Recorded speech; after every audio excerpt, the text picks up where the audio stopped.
It's a great privilege to be here with you all. We come here today because Rafa is burning, because Israel, the US, and the New Zealand government have decided that it's acceptable to displace people from their homelands, starve them, put them into tents, and burn them alive. Shame! Right now, Israel is decapitating babies, precious children who should be alive, laughing and playing with their friends on their own lands. But all Winston Peters has done is put out a tweet to ask Israel to stop its operations in Rafah and comply with international law, all while dehumanizing Palestinians by spreading misinformation and continuing to deny Israel's war crimes. We have to understand that Winston and the New Zealand government are only tweeting out these statements to cover themselves and to try escape consequences at The Hague. They don't actually care about Palestinians. They don't care about ending this genocide. But together we will make them care. We will hold them to account. We will remind them who they are accountable to, because none of us will rest until Palestine is free. We demand that the New Zealand government imposes sanctions on Israel, the US, and any other country supplying weapons to the Israel army. We know that the New Zealand government has the power and ability to impose sanctions, because it's imposing sanctions right now. So we must let Winston and Luxon know that we will not rest until sanctions are put on Israel, until Israel's genocide and occupation of Palestine is over.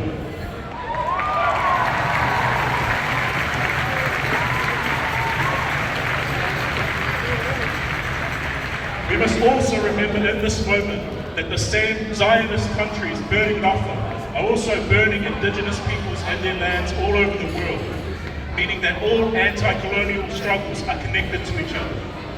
The Nakba is not an event, but a structure connected to other colonial structures in the Western Empire that is Zionist, racist, and built on human suffering. It's no coincidence that the US, New Zealand, Australia, Canada, and France are supporting Israel's genocide, because they all collude and work together to protect each other's genocides and occupations. Shame! So to free Palestine, to free Kanaki, to free West Papua, to free Sudan, to free Congo, and all of our siblings here in Aotearoa and around the world living under colonial occupation, the Western Zionist Empire must fall. But the empire won't fall on its own. We can't wait for international law, for politicians to suddenly care.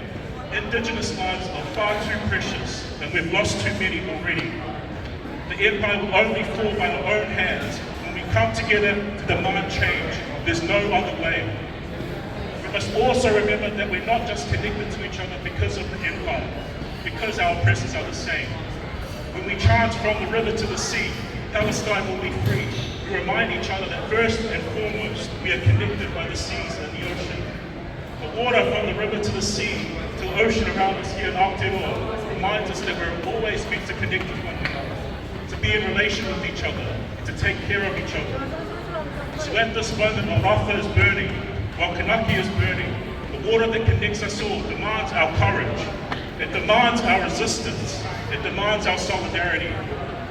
The water also demands our unapologetic solidarity with the resistance keeping Palestinians alive, while the rest of the world does nothing but supply weapons to Israel and make excuses for genocide.